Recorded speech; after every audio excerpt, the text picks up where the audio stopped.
Okay, ready for this? We're diving deep into UFOs, government secrets, the whole shebang. Should I get the tinfoil hat ready? You might need it for this one. Sounds intriguing. What are we looking at? The Blue Planet Project UFO Technology documents. Claims to be the notes of a scientist who was involved with government UFO research. And get this, they say they were on the run, fearing for their life because of these notes. Wow, that's quite the intro. So what's in these notes? Just UFO sightings, or is there more to it? Oh, it goes way deeper than just sightings. We're talking detailed descriptions of alien species, government cover-ups, even talk about recovered alien technology. Okay, now you've got my attention. Where do we even begin with all of that? Right from the get-go, it claims the scientist was scheduled for termination. I mean, talk about a hook. But putting the spy thriller aspect aside for a moment, let's unpack some of the claims. One that stuck out was this invisible government supposedly controlling everything alien-related. Okay, I've heard that one before. What makes it different here? It's not just a vague idea, it lays out these detailed organizational charts. It names names like MJ-12 and Operation Majority.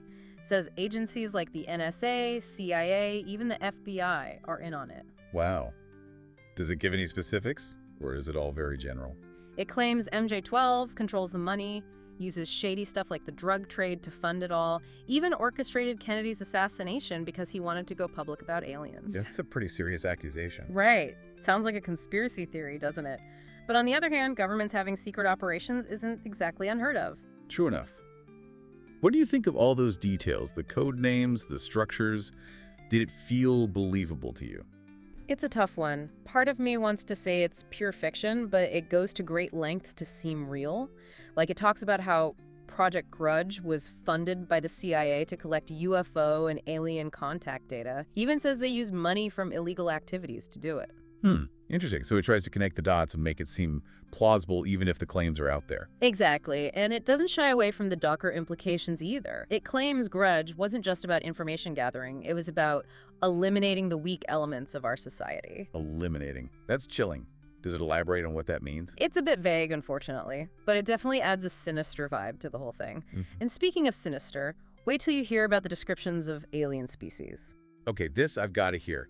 Is it just the typical grays, or are we going full sci-fi here? Oh, it goes way beyond the grays. We're talking reptiloids living underground, human-like Nordics, even a creature called XZ described as being made of jelly. Wow, that's a lineup. It's like something out of a movie. Right, and it's not just the names and basic descriptions. It goes into detail about their origins, motivations, even their fears. What kind of fears are we talking about? For example, it says Type A Greys are from the Rigel star system and are terrified of death.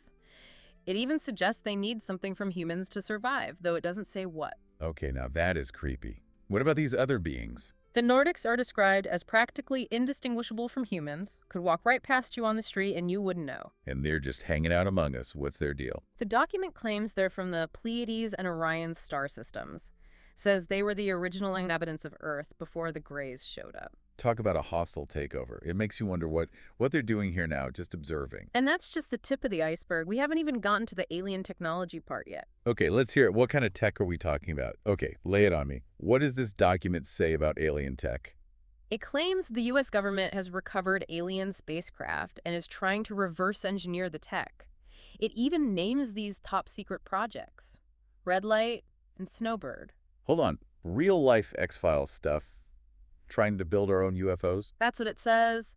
It even claims they built a flying saucer using conventional technology just to show the public. Why? To throw people off the scent of the real thing. That's the theory. Create a fake UFO, and people would dismiss any other weird sightings as copycats. That's actually pretty clever. Right, but it raises the question, if this document is even remotely true, why go through all the trouble of hiding it? What's the point of alien tech if you never use it? Maybe they are using it, just not publicly. Or maybe it's so advanced, so potentially dangerous, they're afraid to even think about sharing it. Okay, that's both fascinating and terrifying. And speaking of terrifying, this document also dives into cattle mutilation. Oh boy, here we go. Are we talking about alien surgeons now? It claims those mutilations aren't just random acts of cruelty, but part of some alien effort to harvest biological materials. For what? What do they need with cow parts? It doesn't say exactly, but as if things weren't creepy enough, it goes on to suggest that alien abductions are happening for the same reason, to collect human genetic material. Okay, now we're getting into some seriously disturbing territory. This document is going full sci-fi horror on us. And it gets even wilder. It claims the government has a list of abductees provided by the aliens themselves. Whoa, hold up. That is a whole other level of strange. Like, what are they even supposed to do with that information? It doesn't say. But let's shift gears for a moment and talk about a part I found particularly interesting: the Antarian connection. Antarian connection, what's that all about? It explores the nature of time, dimensions, parallel universes, that kind of stuff. And get this, it tries to tie all of that into UFO sightings and crop circles. Okay, now we're venturing into some serious theoretical physics. I'm intrigued, though. What's the connection? It suggests that crop circles might be messages from higher dimensional beings, like trying to communicate with us using technology we can't even comprehend. So, like a rival, but on a much grander scale. That's a pretty mind-blowing concept. Right. It claims England is a hot spot for these crop circles because of something called a prehistoric energy circuit. A prehistoric energy circuit, does it elaborate on what that even means? It's pretty vague, implies there's something unique about England's ancient sites and energy fields, something that makes it easier for these higher dimensional beings to, I don't know, manipulate our reality or something. Okay, now that's just leaving me with more questions than answers. But if we entertain this idea for a moment, it makes you think, what would it even be like to experience the world from that perspective? No linear time, access to multiple realities. It's almost impossible to imagine. Right, and that's just scratching the surface. This document goes on to talk about something called a global alien revelation. Imagine governments around the world admitting that aliens exist. What do you think happens next? Chaos, probably. Mass panic, economic collapse, maybe even the collapse of governments as we know them. People would completely lose it. This document hints at that, but it also suggests that governments have been slowly preparing us for this revelation for decades. Wait, what? How? Think about it. Movies, TV shows, books, they've been subtly introducing the idea of aliens into our culture for a long time. Maybe it's all been a way to make the unthinkable a little more thinkable. Wow, that's kind of brilliant in a twisted way. A slow drip of information to normalize the extraordinary. Exactly. But this document isn't all doom and gloom. It talks about the potential benefits of alien contact, too, like advanced tech that could solve our energy crisis or cure diseases. So there's hope. Maybe these aliens aren't all bad after all. Maybe, but it also claims that those benefits come at a price. The document suggests that the government is willing to go to great lengths to control this information, even resorting to things like surveillance and disinformation. There's even a mention of mind control. Mind control. Okay, that's crossing a line. Are we talking M-Cultra territory here? The document hints at that. It talks about the NSA monitoring anyone suspected of knowing too much, using psychological manipulation to keep people silent. It even uses the phrase psychologically worked on. Chilling. It makes you wonder if the document's author was worked on themselves. Maybe that's why they're on the run, releasing this information.